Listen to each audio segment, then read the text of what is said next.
Assalamualaikum warahmatullahi wabarakatuh. Innal hamdalillah nahmaduhu wa nasta'inuhu wa nastaghfiruh wa na'udzu billahi min shururi anfusina wa min sayyiati a'malina. May yahdihillahu fala mudilla lahu wa may yudlilhu fala hadiyalah. Ashhadu an la ilaha illallah wahdahu la syarika lah wa ashhadu anna Muhammadan abduhu wa rasuluhu la nabiyya ba'dah. Allahumma salli wa sallim ala nabiyyina Muhammad wa ala alihi wa ashabihi wa man tabi'ahum bi ihsanin ila yaumil qiyamah. Rabbi shrah li sadri wa yassir li amri wahlul 'uqdatam min lisani yafqahu qawli, amma ba'du.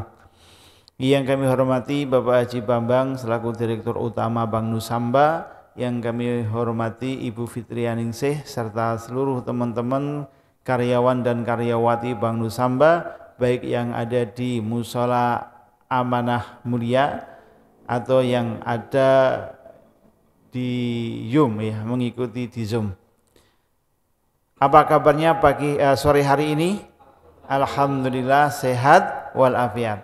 Puji syukur kehadirat Allah, pada sore hari ini kita masih bisa istiqomah untuk bersama-sama ngaji bareng, mengkaji ayat-ayat Allah. Ya, mudah-mudahan ini menjadi asbab kita mendapat petunjuk dari Allah untuk bisa beribadah dengan lebih baik, beramal dengan lebih banyak lagi. Yang kedua, salawat serta salam semoga tercurah limpahkan pada Nabi kita Muhammad sallallahu alaihi wasallam.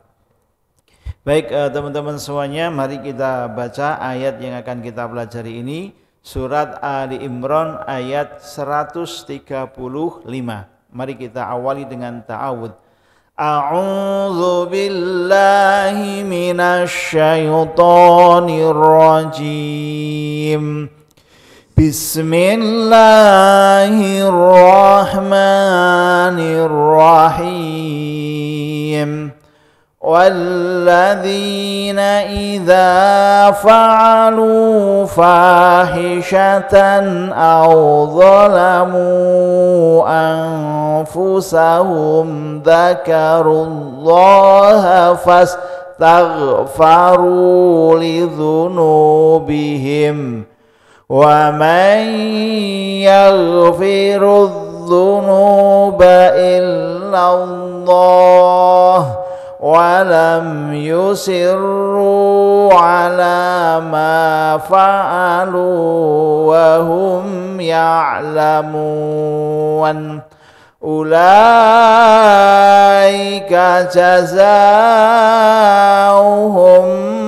maghfiratum min rabbihim wa jannatun tajri min tahtihal anharu khalidina fiha wa ni'ma ajrul amilin. Qad khalas min qablikum sunanun fasiru fil ardi fanzuru kaifa kana akibatul mukadzibin. Hadza bayanun linnasi wa hudaw wa mau'izatul lil muttaqin. Shadaqallahul azim. Baik, teman-teman yang kami cintai karena Allah, surat Ali Imran ayat 135. Walladzina idza fa'alu, dan orang-orang yang ketika mereka mengerjakan fahisyatan, kekejian, au dzalamu anfusahum, atau mereka menzalimi diri-diri mereka, dzakarullaha, mereka mengingat Allah, fastaghfaru lidzunubihim, maka mereka meminta ampun bagi dosa-dosa mereka. Wa may yaghfirudz dzunuba, dan siapa yang bisa mengampuni dosa-dosa, illallah, kecuali hanya Allah. Walam yusirru, dan tidaklah mereka terus-menerus, ala ma fa'alu, atas apa yang mereka kerjakan. Wahum ya'lamun, dan mereka mengetahui. Baik. Ayat 135 ini ya, melanjutkan dari ayat sebelumnya, yaitu tentang orang-orang yang bertakwa, yang oleh Allah sudah uiddat, disiapkan apa? Jannatin, surga. Ya, orang-orang yang bertakwa yang Allah siapkan mereka surga. Siapa orang yang bertakwa itu? Kemarin sudah kita jelaskan, yang pertama adalah orang-orang yang yunfikuna, mereka menafkahkan fis-sarra'i wad-dharra. Orang yang berinfak baik dalam keadaan lapang ataupun dalam keadaan sempit. Jadi infaknya tidak terpengaruh oleh kondisi keuangannya. Mau uangnya banyak, mau uangnya sedikit, tetap berinfak. Yang kedua, wal kadhiminal ghaidha. Ya, sifat orang yang bertakwa adalah mereka mampu memanage emosi, ya. Enggak ngamuan, enggak emosionalan. Ya, enggak mencucu terus, ya. Jadi mempunyai kedewasaan berpikir dan bersikap, ya, sehingga bisa mengendalikan emosi. Yang ketiga adalah wal afina anin nas, yaitu orang-orang yang mau memaafkan saudara-saudaranya yang sudah menyakitinya atau mendoliminya. Nah, kemudian yang akan kita bahas hari ini adalah ayat yang 135, walladzina idza fa'alu fahisyatan. Ya. Jadi orang-orang yang bertakwa itu bukan orang yang suci tanpa dosa. Orang yang bertakwa itu ya bukan orang yang dia enggak pernah mengerjakan satu kesalahan, mustahil. Kita itu manusia mahalul khata' wa nisyan. Ya, manusia itu tempatnya salah dan tempatnya lupa. Ya, banyak dosa yang kita lakukan, banyak kezoliman mungkin yang kita lakukan. Orang yang bertakwa adalah orang yang ketika dia berbuat kekejian, audzalamu anfusahum, atau mereka mendolimi diri mereka, langsung dzakarullaha, mereka ingat Allah. Jadi orang yang bertakwa itu orang yang sadar, ya, kalau dia berbuat salah, langsung menyadarinya, oh saya salah. Maka nanti akan muncul tindakan apa kalau kalau saya salah, terus tindak lanjutnya sebagai apa. Nah, itu orang yang bertakwa. Jadi orang-orang yang mereka mengerjakan kekejian. Fahisyah itu dalam kitab tafsir disebut kekejian dalam arti dosa besar. Ya, dosa-dosa besar seperti syirik, ya, seperti membunuh, ya, durhaka kepada orang tua, itu termasuk fahisyah. Di antaranya juga zina. Ya, di dalam Al-Quran juga fahisyah itu dimaknai sebagai zina, yaitu perbuatan yang mengumbar syahwat. Itu termasuk dosa besar. Ya, jadi orang-orang yang sudah mengerjakan dosa besar sekalipun, gitu, atau dzalamu anfusahum, orang yang mendolimi diri mereka, ini dalam kitab tafsir disebutkan sebagai dosa-dosa kecil. Ya, dosa kecil itu seperti apa? Dosa kecil contohnya seperti Kayaknya nggak pernah berbuat dosa semua. Iya. Kalau gosip itu dosa besar apa dosa kecil itu? Ngerasani, ya kan? Ya. Apa namanya, merendahkan orang, itu juga dosa. Maka orang-orang yang dzalamu anfusahum, menzolimi diri mereka dengan mengerjakan dosa-dosa kecil, ya, itu kalau mereka bertaubat Allah ampuni. Ya, Allah ampuni. Dzakarullaha, Allah akan mengampuni, ya. Fastaghfaru lidzunubi, mereka minta ampun kepada Allah karena dosa-dosa mereka itu. Jadi Allah itu suka kalau ada hambanya yang berbuat dosa, kemudian dia mau minta maaf, minta ampun kepada Allah. Ya. Teman-teman semuanya, ini kami simpulkan ya, ada pengaruh-pengaruh atau dampak dari dosa. Ternyata dosa itu membuat hidup kita sengsara. Dosa yang membuat kita tidak bahagia. Ya, di antaranya dampak dari dosa itu adalah satu, penghalang untuk mendapatkan ilmu. Suatu hari Imam Syafi'i itu mengadu kepada gurunya namanya Imam Waqi'. Ya, gurunya Imam Syafi'i namanya Imam Waqi'. Syakautu ila Waqi' su'al khifdhi. Ya, tentang buruknya hafalan. Imam Syafi'i itu termasuk yang cerdas, umur 5 tahun hafal Al-Quran. 5 tahun, Pak ya. Cerdas, suatu hari mendapatkan hafalannya itu kacau gitu. Lalu dia datang kepada gurunya melaporkan, syakautu ila Waqi' su'al khifdhi. Hafalanku kacau Ustaz. Gimana solusinya? Apa masalahnya? Ya, fa'arsyadani ala tarkil ma'asi. Maka gurunya itu memberikan nasihat, tinggalkan maksiat. Ya. Kenapa? Karena bi'annal ilma nurun. Karena yang namanya ilmu itu adalah satu cahaya. Wa nurullahi la yuhdalil asi. Dan cahaya Allah itu enggak akan bisa menembus hati, ya, orang yang banyak maksiatnya. Ya, jadi termasuk penghalang kita mendapatkan ilmu adalah karena banyaknya dosa. Ya, maka kalau dosa itu segera kita mintakan ampunan kepada Allah, maka insya Allah petunjuk ilmu, ya, itu akan cepat masuk ke dalam hati.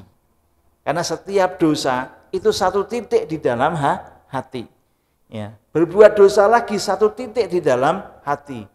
Maka kalau semakin banyak dosa berarti hatinya semakin banyak titik gelapnya. Maka kalau dia bertaubat kepada Allah, hatinya akan kembali cerah, terang, sehingga mudah menerima cahaya. Yang kedua, monggo Pak Bambang. Yang kedua, dampak dari dosa itu adalah penghalang untuk mendapatkan rizki. Maksudnya rizki yang barokah. Rizki yang membuat dia semakin dekat kepada Allah. Ya, maka ketika orang-orang yang rizkinya banyak tetapi habisnya cepat, rizkinya banyak tapi habisnya cepat, seolah-olah itu enggak ada bekasnya apa. Gaji 10 juta kok 10 hari habis. Enggak kerasa gitu. Lah tinggal apa? Orang ada yang nyantol gitu. Ini ya, barangkali ada kemaksiatan di situ, ada dosa di situ yang menggerogoti dari rezekinya itu. Ya, jadi dosa itu akan menghalangi seseorang mendapatkan keberkahan ataupun rizki secara fisiknya. Itu dampak dari dosa. Yang ketiga, Dosa akan membuat hati kosong, galau hidupnya, gelisah. Karena sifat dari dosa itu membuat pelakunya tidak tenang. Ya, orang kalau berbuat dosa itu mesti gelagatnya itu ya, gelisah, nggak baik. Ya, misalnya nyuwun sewu, ada suami ya punya selingkuhan, misalnya gitu ya. Itu di rumah itu mesti nggak nyaman itu. HP-nya bunyi aja takut ya. Itu HP-nya bunyi saja, padahal yang nelpon anaknya. Gitu. Itu HP-nya dipegang istrinya saja sudah netes-netes keringatnya. Iya, itu sifat dari dosa. Ada orang mencuri, gitu, mencuri. Ketika mau ada pemeriksaan, itu udah kacau gitu. Iya. Takut ketahuan, iya. Takut nanti kalau keburukannya terbongkar. Itu sifat dari dosa. Jadi dosa itu akan membuat hati menjadi kosong galau.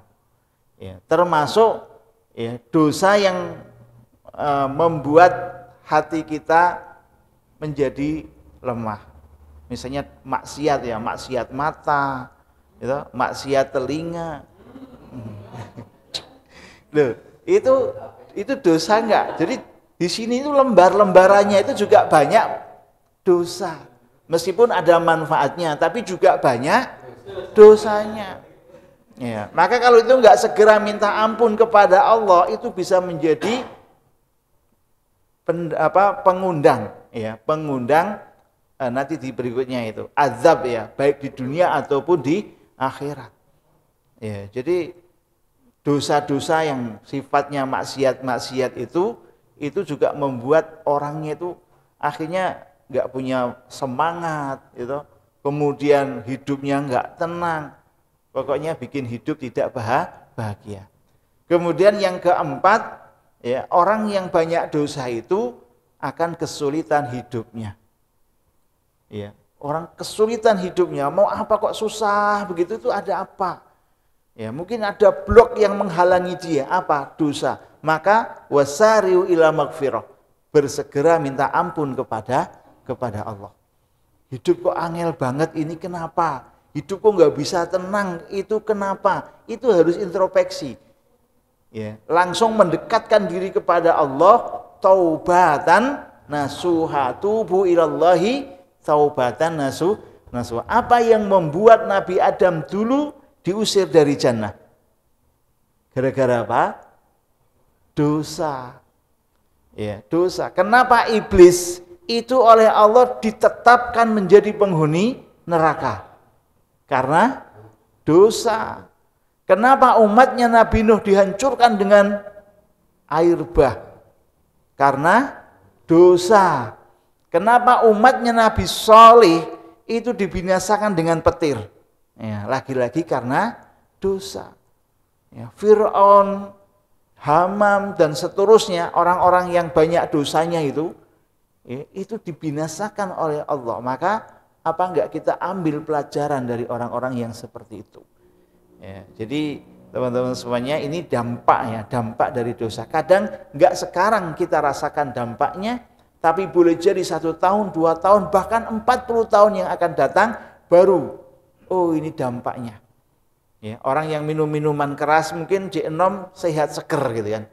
Ya, tapi nanti dampaknya di kesehatan ya, ketika sudah umur 40 tahun, 50 tahun, ya, bisa ginjalnya kena, jantungnya kena. Kenapa? Ya karena meminum minuman yang diharamkan oleh Allah. Itu dosa enggak? Nah, dosa. Semua yang dosa itu pasti ada madharatnya. Kemudian yang kelima, penyebab turunnya azab. Itu dosa. Dosa itu mengundang azab. Baik itu pribadi, keluarga, ataupun negara. Ya. Jadi kalau misalnya kita secara pribadi, mungkin ya kita yang berbuat dosa, efek itu turunnya azab boleh jadi kepada istri, boleh jadi kepada anak.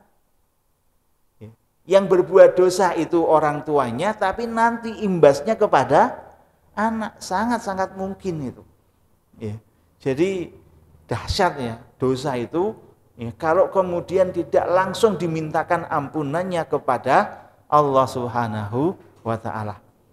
Nih, ini dampak dari dosa. Ya, kembali kepada ayat ini ya, bahwa walladzina idza fa'alu fahisyatan, orang yang mengerjakan dosa besar, au dzalamu anfusahum, atau yang mengerjakan kezaliman pada diri mereka itu dosa kecil, orang yang bertakwa itu langsung dia sadar. Dzakarullaha, dia langsung ingat kepada Allah, fastaghfaru lidzunubihim, lalu minta ampun kepada Allah. Ya. Wa may yaghfiru dzunuba illallah, dan tidak ada yang mengampuni dosa itu kecuali hanya Allah. Tidak ada yang lain yang bisa mengampuni dosa, hanya Allah. Manusia siapapun dia nggak bisa. Kalau misalnya mungkin ajaran lain, ajaran agama lain mengatakan ada sang penebus dosa. Ya. Dalam Islam yang mengampuni dosa itu hanya Allah. Nabi Muhammad saja itu nggak bisa mengampuni dosa. Kalau ada manusia yang bisa mengampuni dosa-dosa manusia yang lainnya, maka orang akan gampang gampang ya. Nanti kalau saya punya uang, saya akan tebus dosa saya. Ya kan? Kan itu mesti bayar itu. Ya, penebus dosa dengan bayar uang. Nanti yang paling seneng adalah orang kaya. Orang kaya akan, aku maksiat banyak-banyaknya, nanti setiap saya mau menghapus dosa saya bayar. Ya, tapi orang miskin itu nggak bisa menghapus dosa. Tapi karena hanya Allah yang bisa menghapus dosa, maka siapapun dia yang mau tobat kepada Allah, baik dia orang kaya, orang miskin, maka kalau sungguh-sungguh tobatnya, Allah pasti akan terima. Ya, satu contoh misalnya, seorang sahabat namanya Ka'ab bin Malik. Ka'ab bin Malik itu suatu hari tidak ikut perang Tabuk. Padahal sudah menyiapkan 2 kendaraan, 2 kuda. Dia beli 2 kuda untuk perang Tabuk itu. Tetapi rasanya agak males-malesan gitu loh. Nanti gampang, bisa nyusul. Ya. Para kaum muslimin sudah siap semua, sudah siap mau berangkat, dia masih di rumah. Bahasanya itu menunda-nunda, gampang ke. Akhirnya pasukan sudah berangkat, dia masih punya pikiran, nanti saya bisa nyusul. Ya, saya ngerti kok nggoni. Akhirnya ini berangkat sudah jauh gitu, ini mau berangkat ketinggalan. Akhirnya nggak jadi nyusul. Ya, jadi tertinggal karena tidak sengaja untuk tidak ikut perang. Nah, kemudian ketika selesai perang Tabuk itu yang perang terakhir yang diikuti oleh Rasul, ya, itu tempatnya jauh, ya, dan juga masa paceklik, musimnya panas. Nah, itu luar biasa. Dan jumlah kaum kafir atau itu tentara Romawi itu jumlahnya jauh lebih banyak.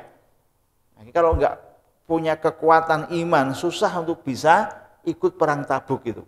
Maka banyak nanti orang-orang munafik yang dia enggak ikut perang, ya, karena satu, ya, kebetulan di Madinah juga musim panen. Ya, tambah susah lagi kan. Ya, tempatnya jauh, medannya ekstrim, ya, kemudian musimnya musim panas, ya, ditambahi lagi di Madinah saat itu sedang musim panen. Komplit itu. Ya, maka orang-orang Romawi itu ketika melihat orang muslimin sudah sampai di Tabuk, ya, itu mereka sudah ketakutan. Berarti orang Islam itu sudah luar biasa imannya, kekuatannya untuk bisa sampai di Tabuk. Akhirnya perang belum terjadi, mereka sudah, ya, kalah duluan.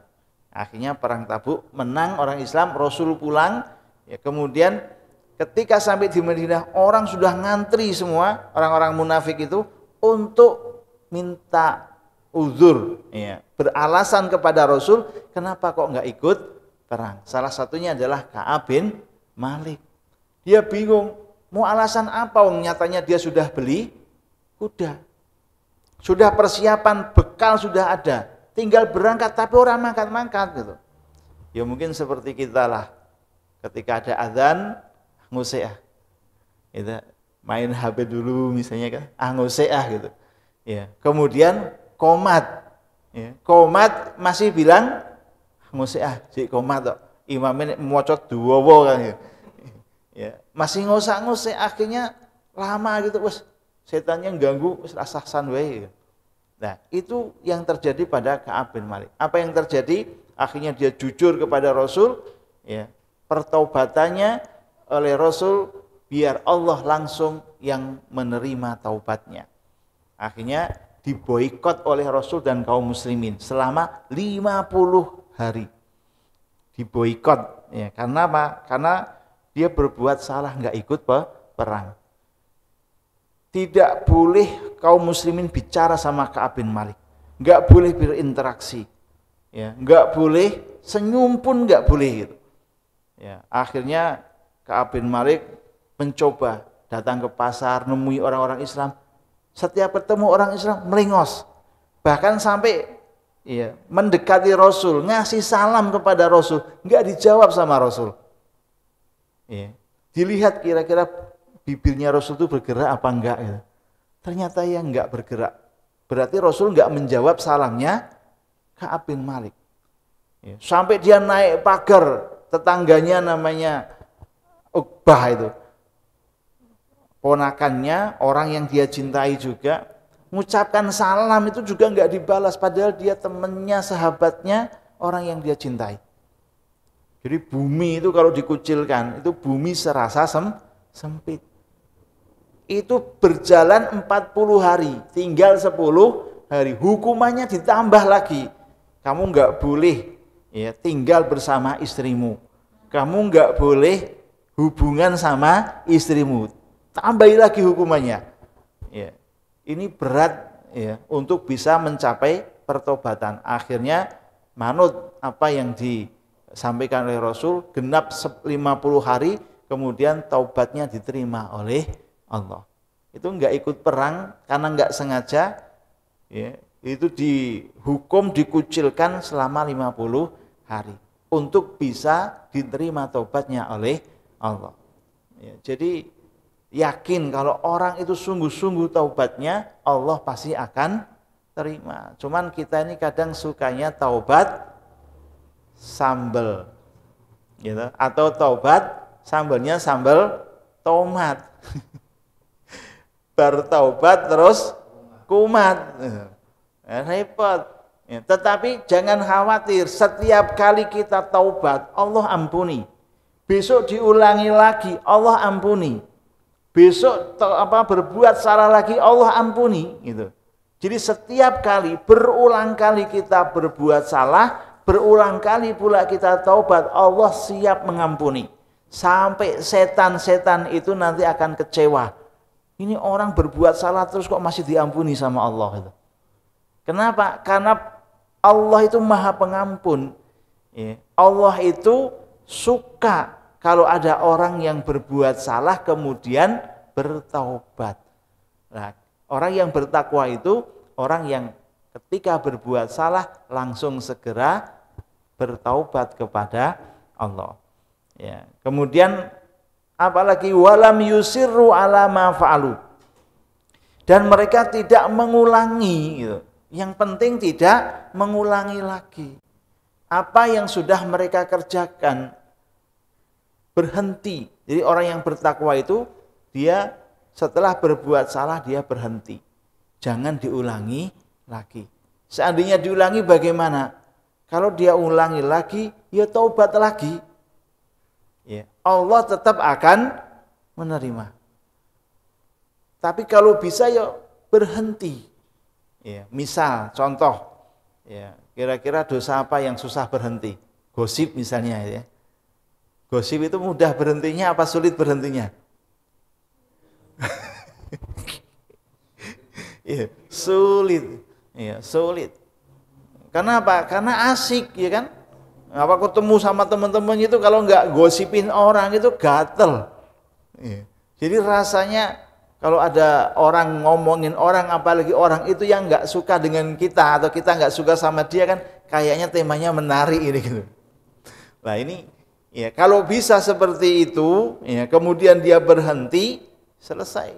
Maka bertaubat, ya, kemudian berhenti dari apa yang membuat dia berbuat dosa itu.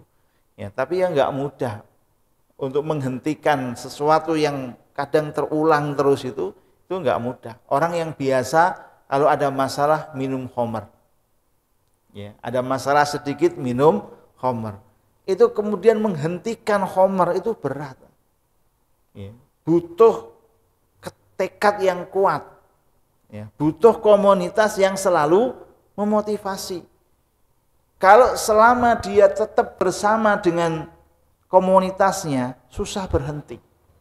Ya, susah berhenti, karena kalau udah dia berhenti, kemudian kumpul lagi sama teman-temannya masih akan dikatakan, kamu sok alim sekarang ya, sok suci sekarang ya.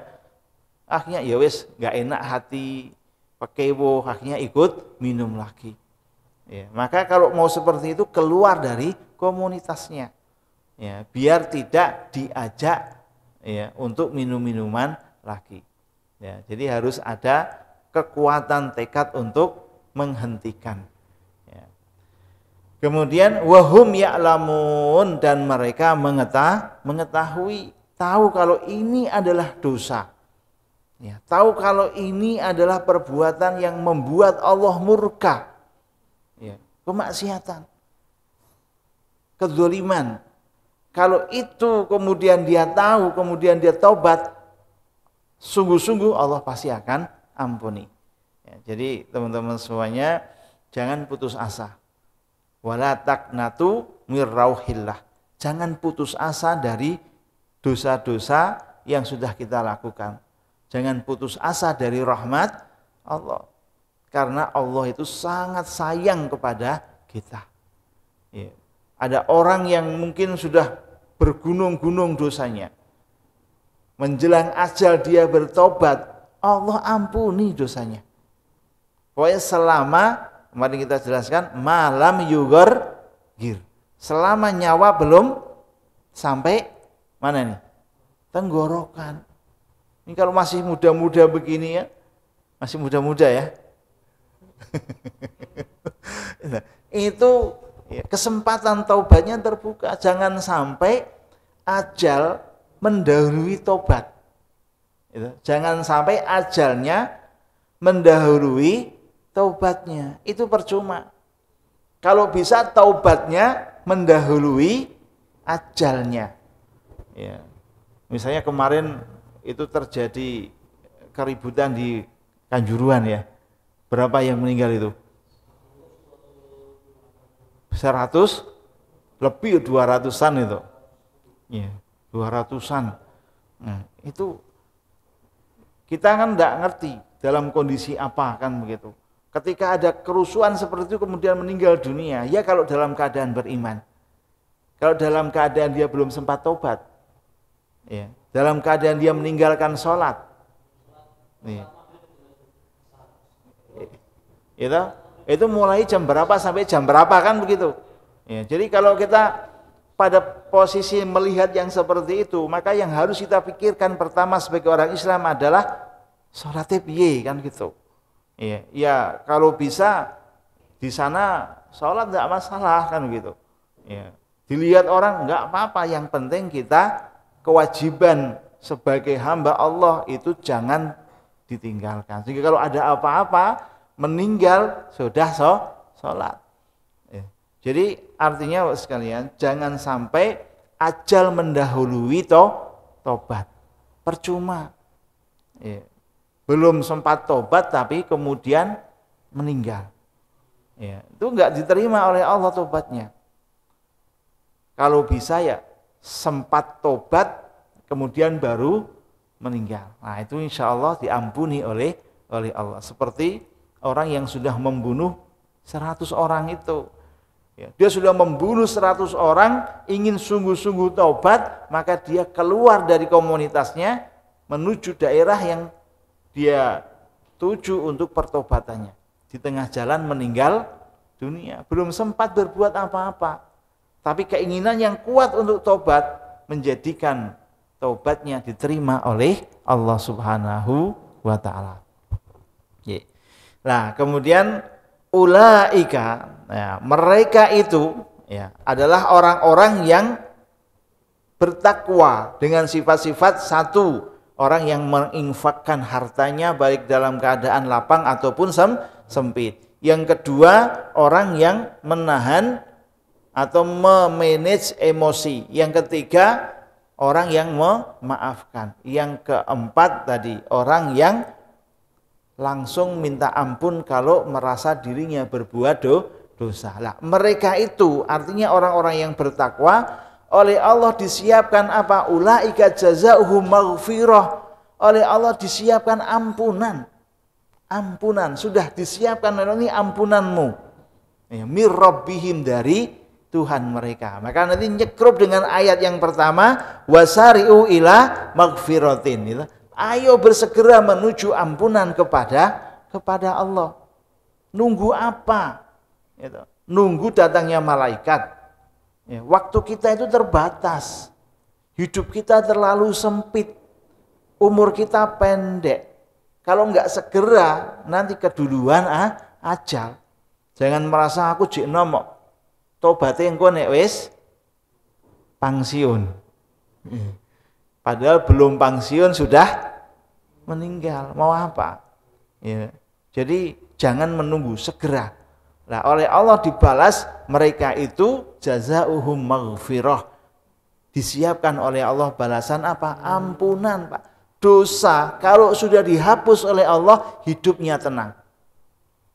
Ya. Hatinya itu luas, lapang, tenang pikirannya. Ya, tadi sudah kita jelaskan, dosa yang membuat hidup kita berat, dosa yang membuat kita tidak bahagia. Ketika dosa itu diampuni oleh Allah, hidupnya tenang.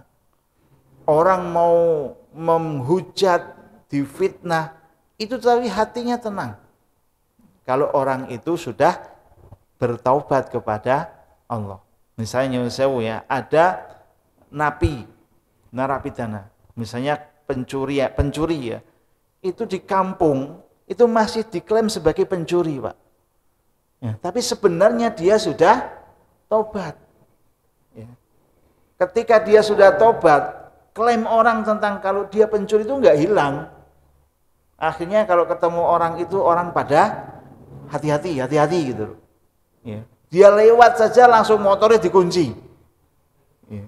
Kenapa? Karena image kalau dia pencuri itu belum hilang. Tapi karena dia sudah tobat, orang berbuat seperti itu dia nggak ada masalah, sabar dia akan menghadapinya. Resiko sudah.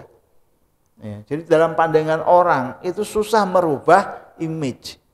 Kalau dia mencuri kemudian masuk penjara, tetap dalam pikirannya dia sebagai pencuri, kan kasihan. Ya, padahal dia sudah bertobat. Ya. Jadi Allah siapkan bagi mereka, orang yang bertakwa itu, ampunan dari Tuhan mereka. Yang kedua apa? Jannatun, surga-surga. Jamak surganya. Kalau disebut jamak surganya, itu artinya surganya sangat tinggi, Pak. Berbeda kalau jannatun, itu satu surga. Dia nggak bisa kemana-mana gitu. Tapi kalau orang yang bertakwa tadi, oleh Allah disiapkan apa? Jannatun, surga. Dia paling tinggi surganya sehingga bisa masuk surga yang di bawah-bawahnya. Ya, surga paling tinggi surga apa? Surga Firdaus. Ya. Pengen masuk surga Firdaus? Pengen. Ya. Tapi dosanya banyak apa sedikit? Pengen masuk surga Firdaus tapi dosanya banyak.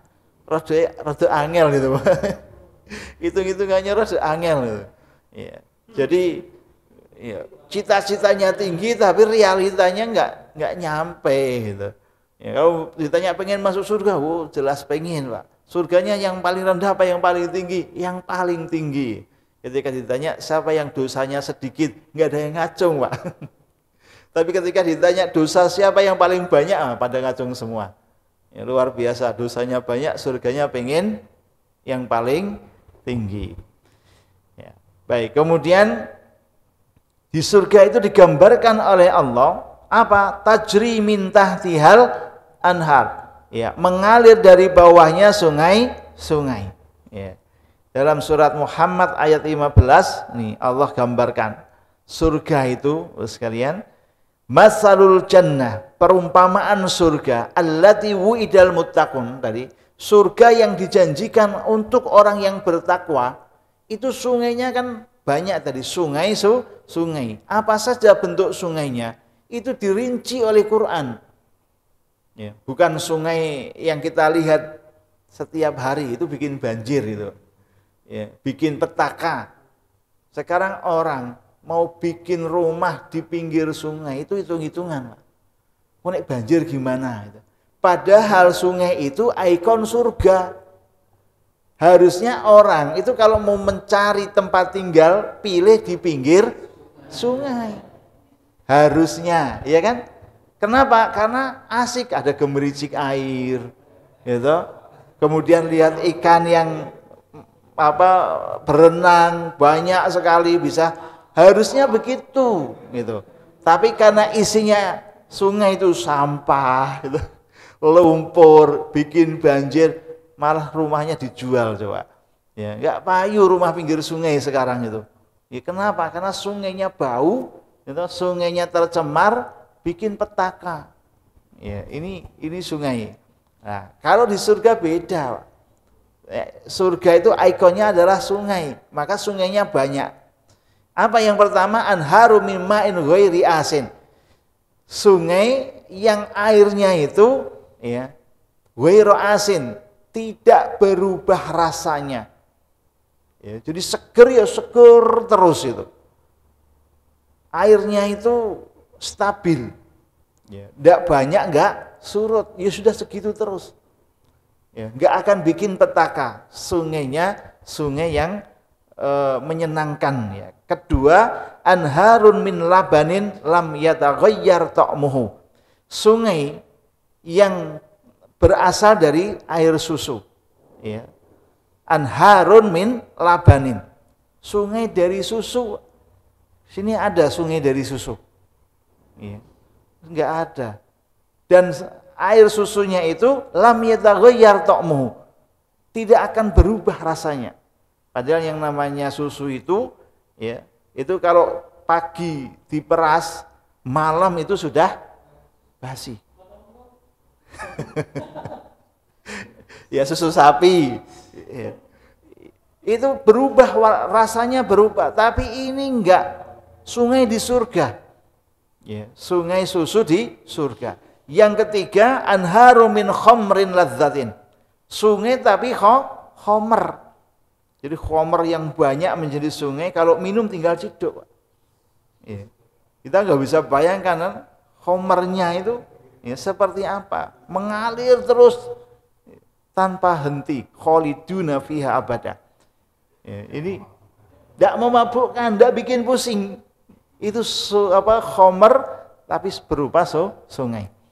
Nah, kemudian apalagi wa anharum min asalin musaffa, sungai dari madu yang murni.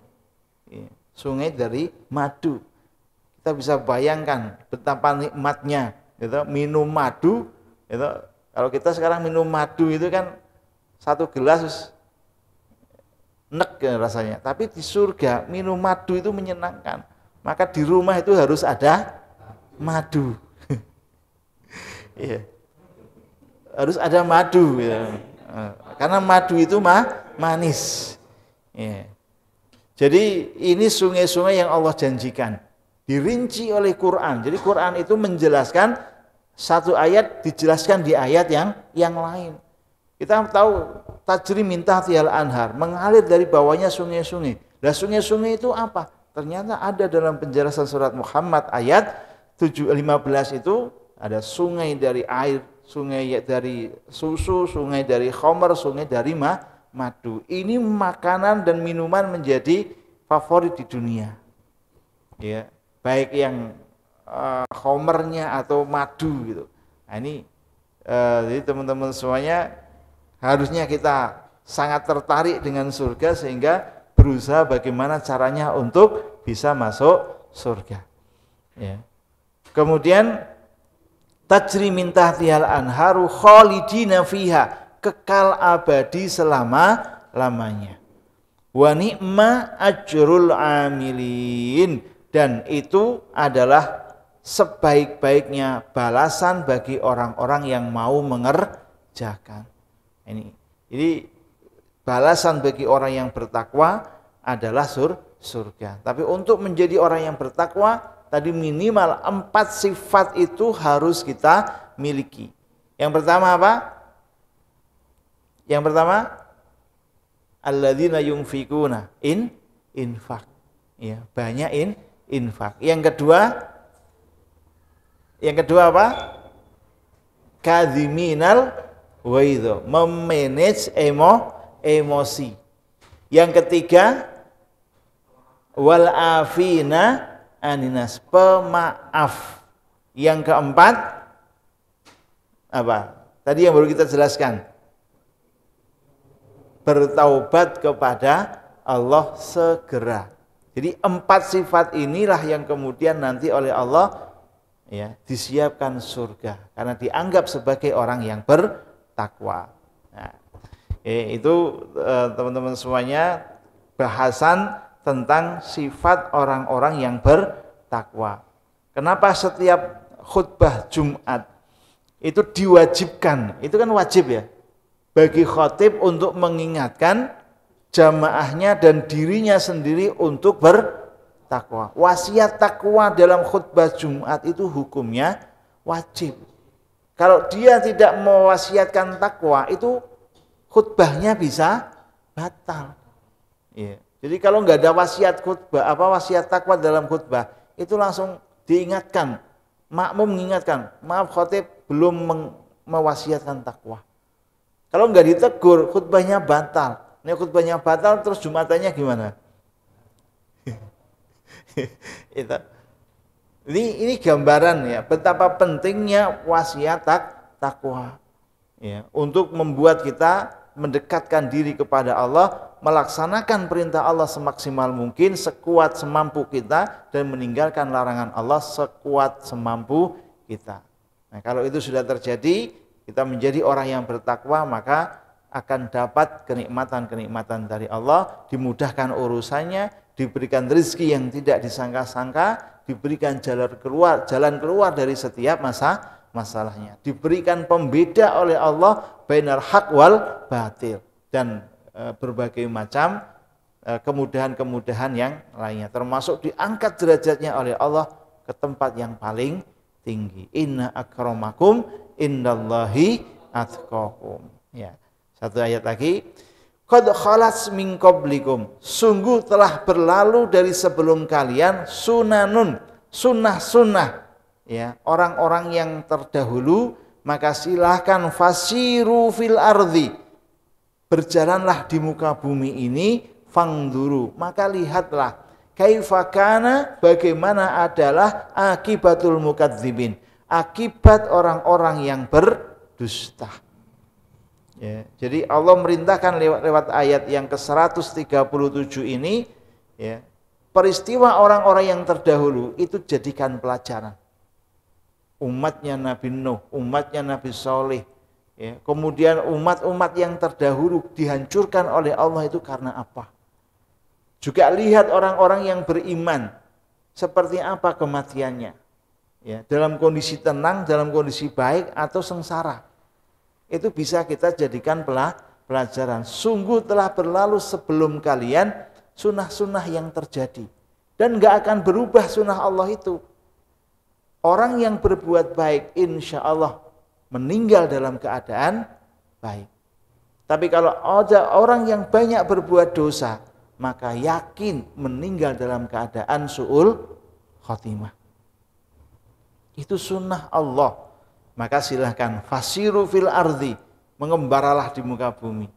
Cari pengalaman dengan kejadian orang-orang yang terdahulu. Katanya pengalaman adalah guru yang terbaik.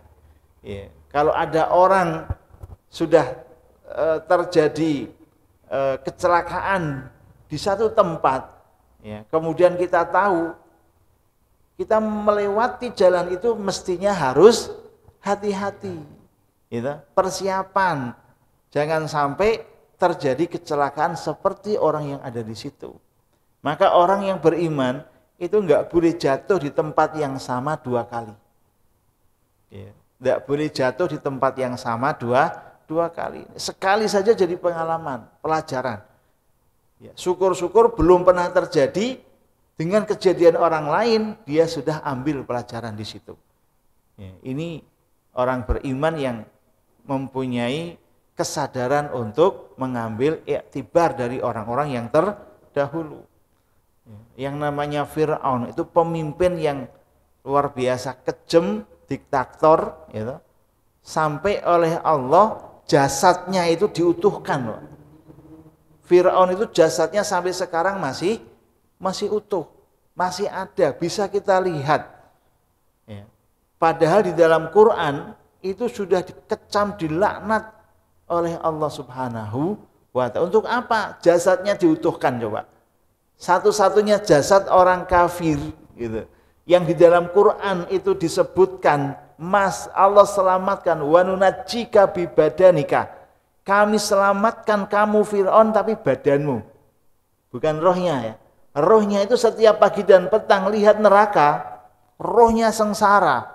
Tapi badannya Fir'aun, jasadnya Fir'aun itu ya, tenang dia. Karena kalau bergerak takut semua. Kalau nggak percaya, ayo kita bersama-sama ke Mesir, ya kan?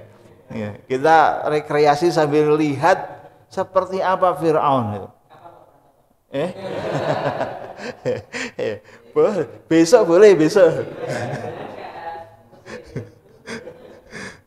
Lo ya nanti dari Mesir terus nyebrang terusan Suez, itu naik kapal terus ke Mekah, ya, umroh sekalian. Ya, naik kapal saja asik gitu, tapi 2 hari 2 malam gitu. Ya, dari Mesir, tapi pesawat cuma 2 jam. Ya, naik kapal itu muter dulu. Jadi teman-teman semuanya, lihatlah ya kaifa kana akibatul mukadzibin. Bagaimana akibat orang yang berbuat dosa, yang mendustakan ayat-ayat Allah. Jadi cukuplah pelajaran orang-orang terdahulu yang disebut dalam Quran itu menjadi pelajaran bagi kita. Jangan sampai banyak berbuat dosa terus enggak sempat taubat. Kenapa Allah ya kadang mengakhirkan azabnya itu?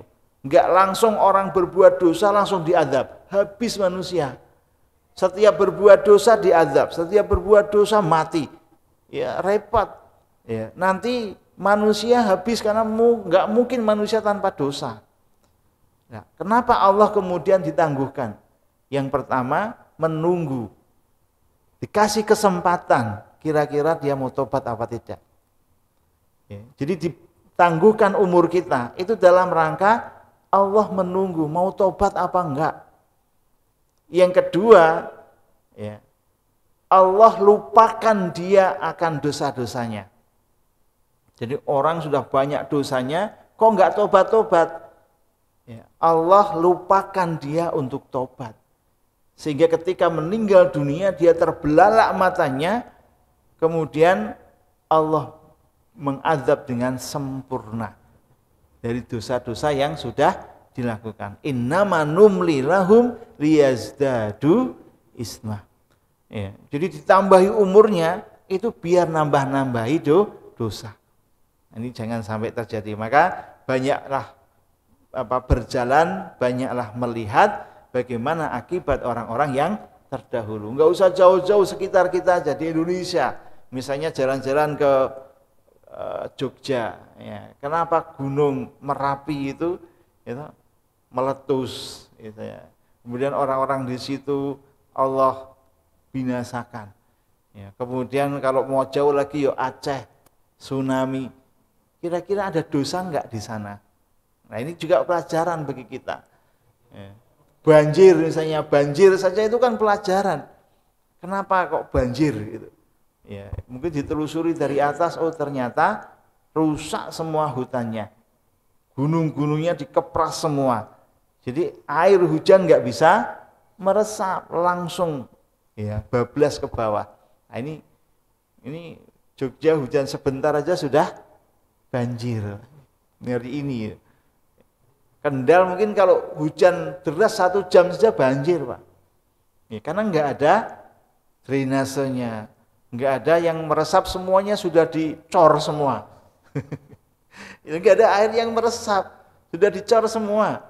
Ya, jalan rayanya juga aspal semua, terus airnya kan ngalir terus gitu. Nah, ini zuharal fasadu fil barri wal bahri bima kasabat aydinas. Hadza bayanul linnas. Inilah penjelasan bagi manusia. Jadi Allah ini jelaskan benar, ini penjelasan dari Allah untuk manusia, biar manusia itu ngerti ya, bahwa Allah sayang sekali kepada hambanya. Ayo yang banyak dosa taubatlah. Kan senang sekali misalnya kita berbuat salah sama orang. Kemudian orang yang kita salih dia bilang, "Wes reneo, dosamu tak ampuni." Kan senang Pak kita. Iya. Kita berbuat salah katakan sama fulan, ya, nyakiti, menghina, memfitnah, dosanya banyak kita sama si fulan itu. Si fulan bilang, siapapun yang pernah berbuat salah sama saya akan ampuni dosanya, saya akan maafkan dia. Kira-kira yang berbuat salah sama dia langsung datang apa enggak, Pak? Ya, pasti dia akan, saya sudah senang dia sudah mau membuka diri, mau maafkan, maka dia datang dengan senang hati.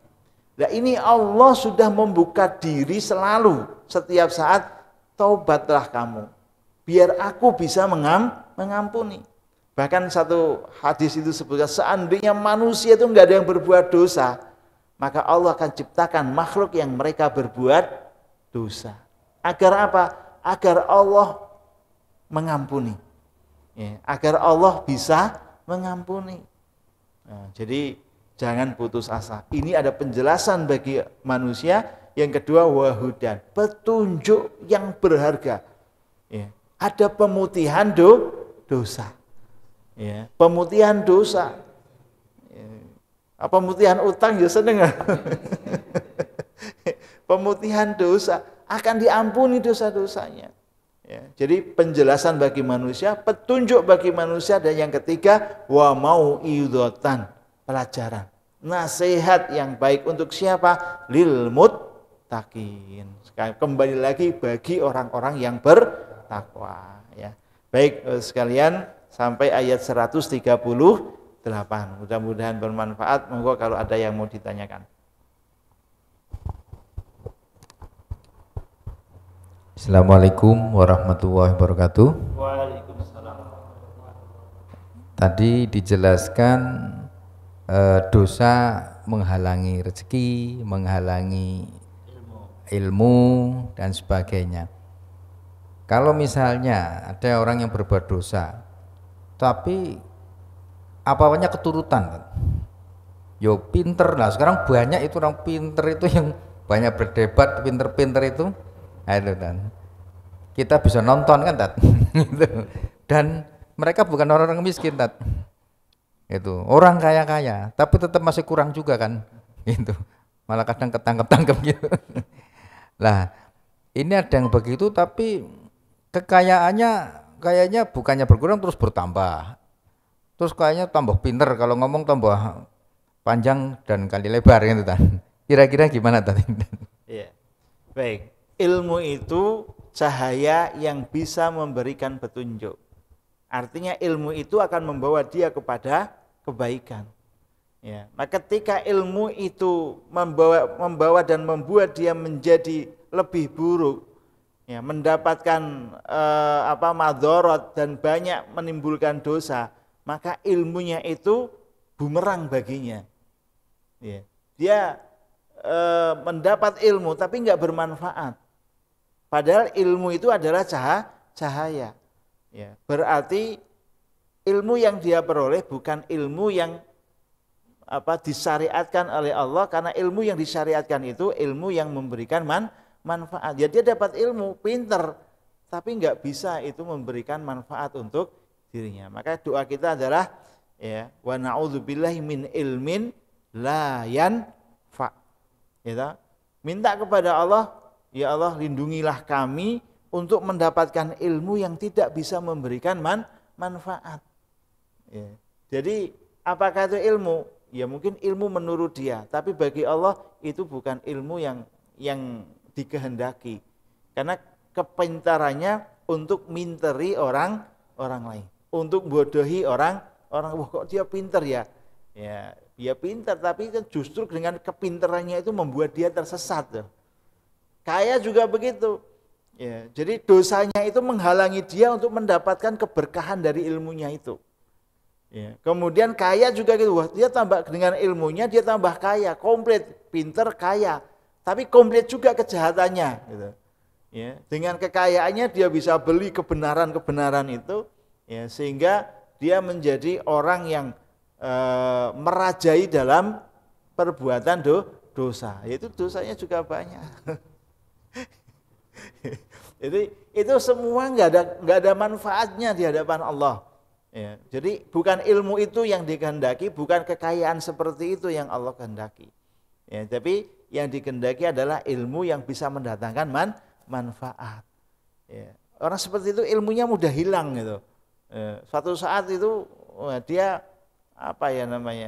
ya, ketika dapat ilmu itu, ya terus karena digunakan untuk maksiat, ya akhirnya dia terjerat sendiri dengan ilmunya.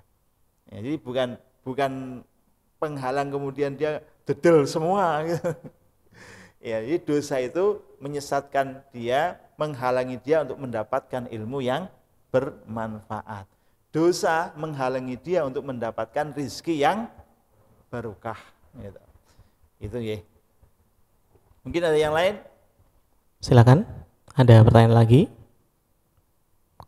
Yang mulai Zoom ada yang ingin bertanya, silakan.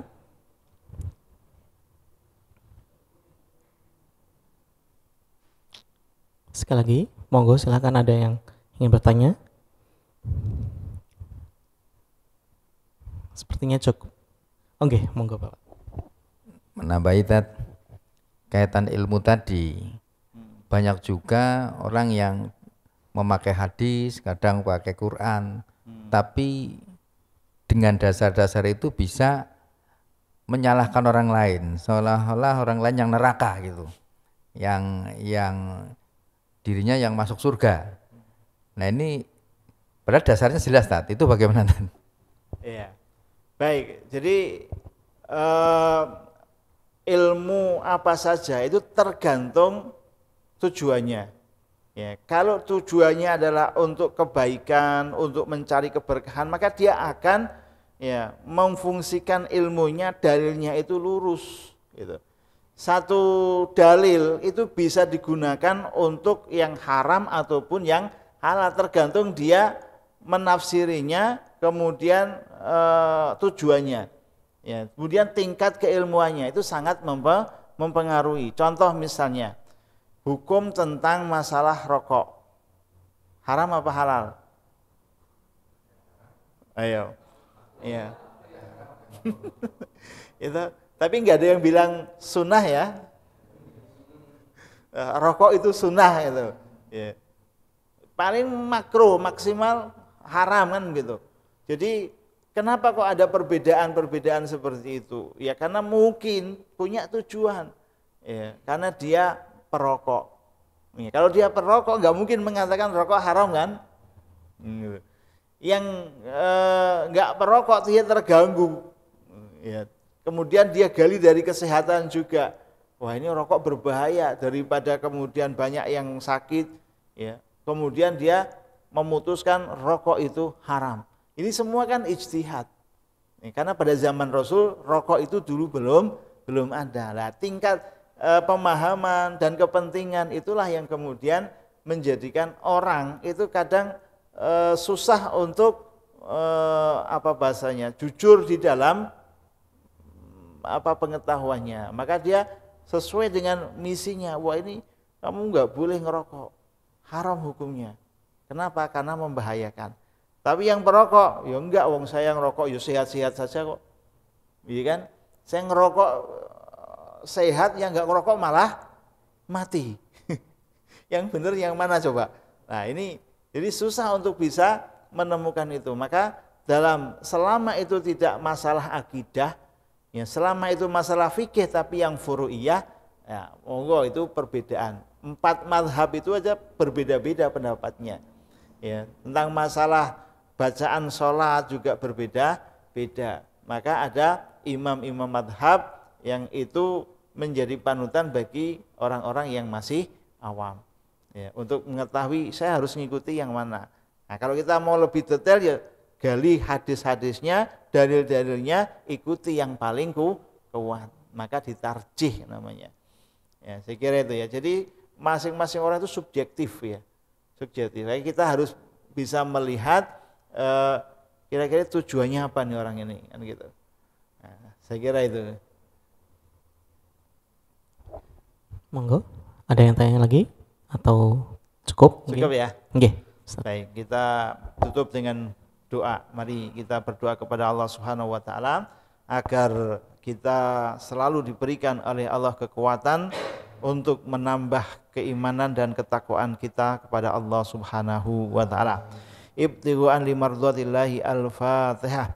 A'udzu billahi minasyaitonir rajim. Bismillahirrahmanirrahim. Alhamdulillahirabbil alamin. Arrahmanir rahim. Maliki yaumiddin. Iyyaka na'budu wa iyyaka nasta'in. Ihdinas siratal mustaqim. Siratal ladzina an'amta 'alaihim ghairil maghdubi 'alaihim waladdallin. Amin. Bismillahirrahmanirrahim. Alhamdulillahirabbil alamin. Hamdan yuwafi ni'mahu wa yukafi mazidah. Ya Rabbana walakal hamdu kama yanbaghi li jalali wajhika wa 'azimi sultanik. Allahumma inna nas'aluka salamatan fid din wa afiyatan fil jasad wa ziyadatan fil ilmi wa barakatan fil rizqi wa taubatan qoblal maut wa rahmatan indal maut wa maghfiratan ba'dal maut. Rabbana la tuzigh qulubana ba'da idh hadaitana wa hab lana min ladunka rahmah innaka antal wahhab. Allahumma arinal haqqa haqqan warzuqna ittiba'ah wa arinal batila batila warzuqna ijtinabah. Rabbana hab lana min azwajina wa dhurriyyatina qurrata a'yun waj'alna lil muttaqina imama. Allahumma inna nas'aluka ridhaka wal jannah wa na'udzubika min sakhatika wan nar.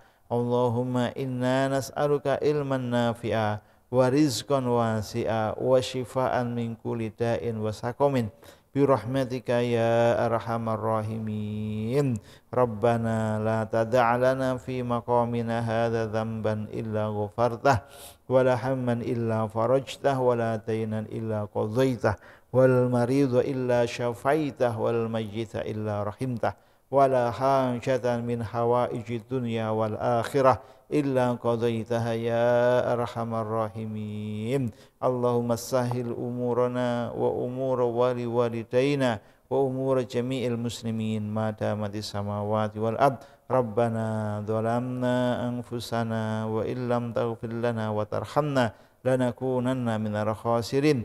Rabbana atina fid dunya hasanah wa fil akhirati hasanah wa qina adzabannar. Subhana rabbika rabbil izzati amma yasifun wa salamun alal mursalin walhamdulillahi rabbil alamin. Assalamualaikum warahmatullahi wabarakatuh.